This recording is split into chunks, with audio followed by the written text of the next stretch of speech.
بسم اللہ والحمد للہ والصلاة والسلام علی رسول اللہ صلی اللہ علیہ وسلم۔ رب اشرح لی صدری ویسر لی امری واحلل عقدۃ من لسانی یفقہوا قولی، آمین یا رب العالمین۔ السلام علیکم ورحمۃ اللہ وبرکاتہ۔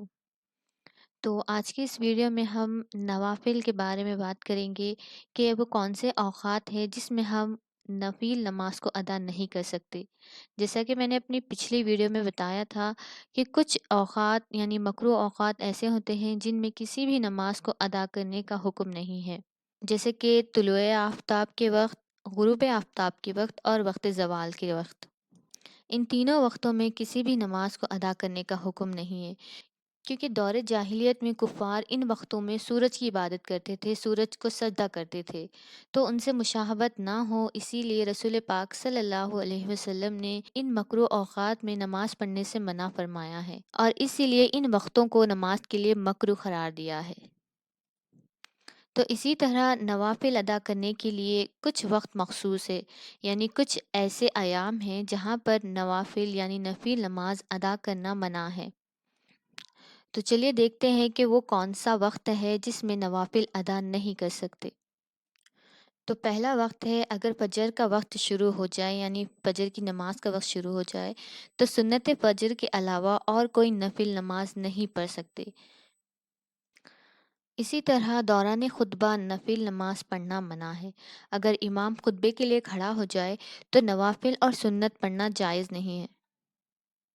اسی طرح نماز عیدین سے پہلے مرد بھی اور عورتیں بھی کوئی نفل ادا نہیں کر سکتی۔ اسی طرح اگر عصر کے فرائض پڑھ لیے ہو تو کوئی نفل نہیں پڑھ سکتے، اور اگر غروب آفتاب ہو جائے یعنی مغرب کا وقت شروع ہو جائے تو مغرب کی فرض کی ادائیگی کے بعد تک کوئی اور نفل کی اجازت نہیں، یعنی مغرب کی فرض نماز کی ادائیگی سے پہلے کوئی نفل نہیں پڑھ سکتے۔ اسی طرح عرفات میں ظہر اور عصر ملا کر پڑھتے ہیں تو اس کے بیچ میں نوافل پڑھنا منع ہے۔ عرفات میں ظہر اور عصر جب ملا کر پڑھی جاتی ہے تو ان دونوں نمازوں کے درمیان میں نفل نماز نہیں پڑھ سکتے، بشرطے کہ وہاں پر حاکم اسلام موجود ہو، جو کہ ہوتا ہے۔ اسی طرح مزدلفہ میں جب مغرب اور عشاء ملا کر پڑھی جاتی ہے تو اس میں بھی مغرب اور عشاء کے درمیان میں کوئی اور نوافل نہیں پڑھ سکتے۔ اس دوران نوافل کو پڑھنا منع ہے، یعنی ان دو نمازوں کے درمیان میں نوافل پڑھنا منع ہے۔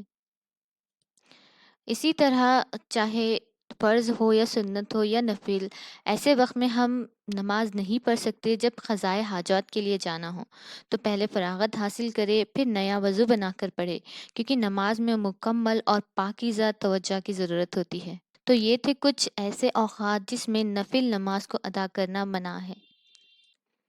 انشاءاللہ نیکسٹ ویڈیو میں ہم اس نوافل کے بارے میں بات کریں گے کہ کس طرح کون سی نوافل ادا کرنی چاہیے اور اس کی کیا خصوصیات ہے، یعنی نماز اشراق، نماز چاشت، نماز تہجد، اوابین کی نماز اور صلاۃ الحاجات، نماز استخارہ اور نماز توبہ۔